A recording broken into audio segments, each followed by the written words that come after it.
रहा हूं, एक सेकंड स्वामी दीपांकर, प्रधानमंत्री को धर्म ध्वजा की स्थापना नहीं करनी चाहिए, इसका जवाब क्यों नहीं करनी चाहिए? सेकुलर नहीं दिखेंगे वो। आप सोचिए कि आप क्या बोल रहे हैं, धर्मनिरपेक्ष। मतलब जो देश धर्म सापेक्ष है वो धर्मनिरपेक्ष हो कैसे सकता है? जिसके प्रतिदिन की शुरुआत राम राम से है और अंतिम विदाई, उन्होंने कहा बहुत सच्चा शब्द है, राम नाम सत्य है।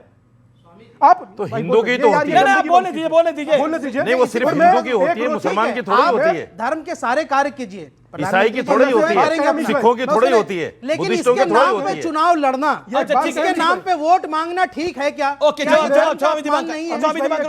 ये धर्म का अपमान है? एक रोचक बात बता रहा हूं आपसे।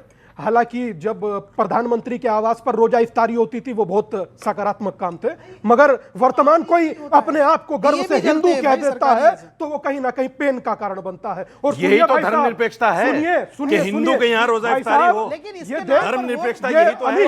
वो कह रहे कि धर्मनिरपेक्षता यही तो है कि हिंदू रोजा इफ्तार कराए, हिंदू के इफ्तारी दिवाली में शामिल हो, क्या मुसलमान होली में शामिल हो, इसी को और आप किसी मंदिर के आगे नारा लगा दीजिएगा गुस्ताखे नबी की एक सजा सर तन से जुदा, और आप मस्जिद के सामने जय श्री राम के नारे लगाओ। नहीं, आप मस्जिद के सामने जय श्री राम के नारे लगाओ। नहीं है अमीश, आप बोलिए फिर मैं लग रहा है कि नहीं लग रहा है?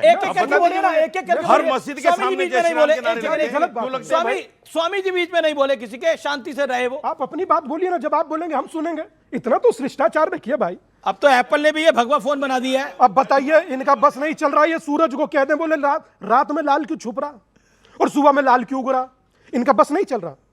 वरना बहुत सारे लोग इस फिराक में भी हैं। खैर, मेरा बिल्कुल मान, ईसाई, बुद्धिस्ट, सिख सब मर गए। इसकी कोई तुक वैसे सब मर गए, जरूरत नहीं है, किसी का कुछ नहीं है, कोई जरूरत नहीं, सब कुछ इनका हो गया। मगर मैं इतना ही कहूंगा, एक दिनकर की पंक्ति थी, पंक्ति थी, वर्षों तक वन में घूम घूम बाधा विघ्नों को चूम चूम, से धूप गाम पानी पत्थर, पांडव आए कुछ और निखर, सौभाग्य न सब दिन सोता है। यहीं पर भाटी जी के बाजू में खड़े हुए थे इस दिन, भाटी जी के बाजू में खड़े थे सतीश के सिंह। मुझे आज भी याद है, मुझको अपमानित करने के लिए उधर से तैयारी चल रही थी। आज क्या हुआ बिहार चुनाव में? दिखी जाती अमीश भाई, दिखी जाती।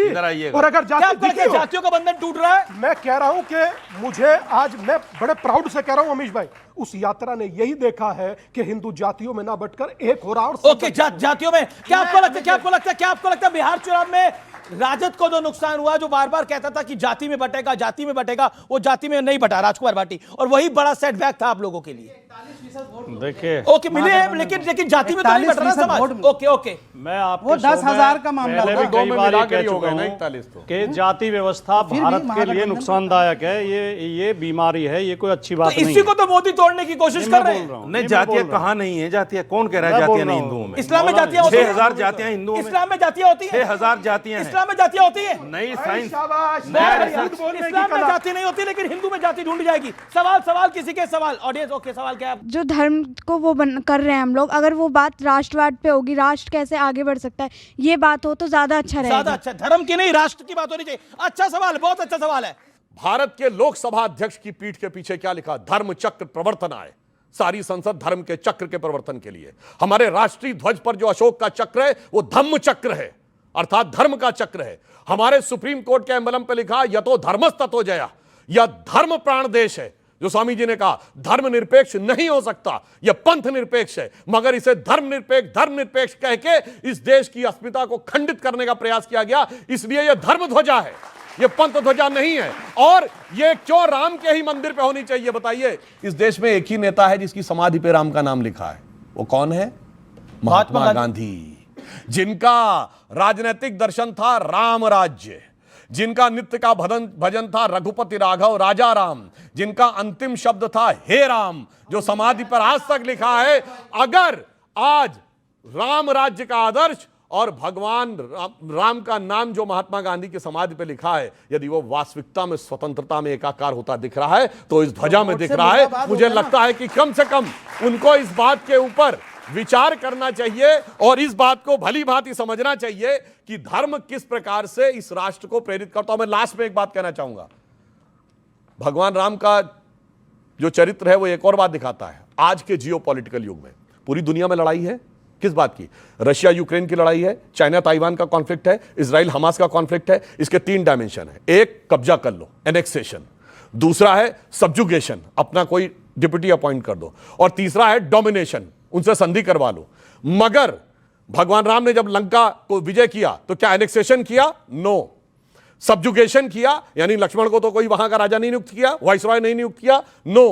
कोई उनसे ट्रीटी साइन कराई? नो। अर्थात ये ध्वजा बताएगी कि in clash of civilisations, in the age of conflict in the world, अगर पीसफुल कोएग्जिस्टेंस हो सकता है तो भगवान राम के आदर्श के द्वारा हो सकता है और किसी के एक अब मैं एक सेकंड, जो कि इंपॉर्टेंट बात है, क्या आपको लगता है इस देश का सेक्युलर फैब्रिक है? बार बार आपकी पार्टी भी सवाल खड़ा कर रही है, राजकुमार भाटी, प्रधानमंत्री को यह कार्य नहीं संपूर्ण करने चाहिए, क्यों? और आपसे मैं जानना चाहता हूं, आपने बोला था हम अभी नहीं जाएंगे राम मंदिर के दर्शन करने के लिए, 24 के चुनाव के बाद जाएंगे, अब तो 25 भी समाप्त होने वाला है, तब भी आप भगवान राम के मंदिर के दर्शन करने के लिए गए? व्यूअर्स को बताएं, आप, आपकी पार्टी के नेता। आपने व्रत कब रखा था?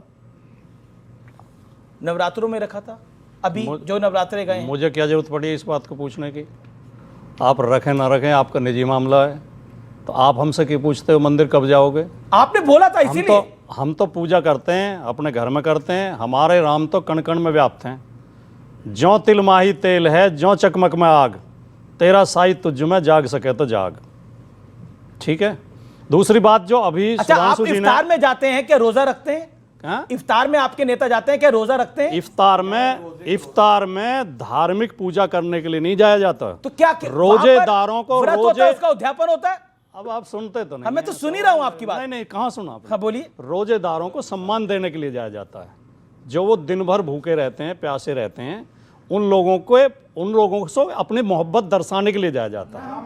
हम हम नमाज पढ़ने नहीं जाते, हम थोपते भी नहीं। लेकिन मैं एक महत्वपूर्ण बात कहना चाहता ये हूं, थोपते जो सुधांशु जी ने बहुत अच्छी बात है कही, बहुत सुंदर बात है, एक एक शब्द से मैं सहमत हूं, लेकिन उसका ये पालन नहीं करते, इनकी पार्टी पालन नहीं करती।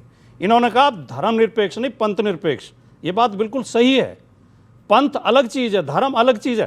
धर्म तो सबका ही एक है। हमारे किसी धर्म ग्रंथ में धर्म का नाम नहीं लिखा हुआ। हमारे वेद में, रामायण में, गीता में, मनुस्मृति में कहीं धर्म का नाम नहीं लिखा हुआ। यह कहा गया धर्म के मार्ग पे चलो। इन्होंने एक बात और कही थी कि धर्म जो धारण करने से जुड़ा हुआ है। आप तो हिंदू ही है ना, मैं भी हिंदू ही हूं, आप भी हिंदू ही हैं। आप सुन तो लें जी। अब सवाल तो ये है नहीं कि आपको थोड़ा सा सही बात बोलने लगो तो आपको पीड़ा हो जाती है। मैं कोई पीड़ा नहीं होती, बीच में टोकना कमाल है। आप रोजा नहीं रख रहे, लेकिन आप इफ्तारी कर रहे हो, वो सही है, लेकिन राम मंदिर के दर्शन करना सही नहीं है। नहीं करते। अरे आप भी आ जाओ इफ्तारी हम करने, इफ्तारी भाई, बुला लेते हैं। जब रखता ही नहीं रोजा ना, परेशान हो रहे जो मैं रोजेदार व्रत रखता हूं उसका उद्यापन करता हूं। इफ्तारी से इतना मैं आपको थोड़ी बुलाऊंगा व्रत रख के उद्यापन करने के लिए। आप स्वामी जी कुछ कहना चाह रहे हैं? 10 सेकंड। दिवाली में बुला लो हमें। एक बात बोल दूं, आप हमें दिवाली हम में बुला लो, रोजा मैं इफ्तारी में इफ्तार शामिल बुला होते लेता हूं। हैं, ऐसा लेकिन हम उसमें नवरात्र के दिनों में भंडारे में भी तो शामिल होते हैं। यही तो पंथ निरपेक्षता है। ओके, जवाब।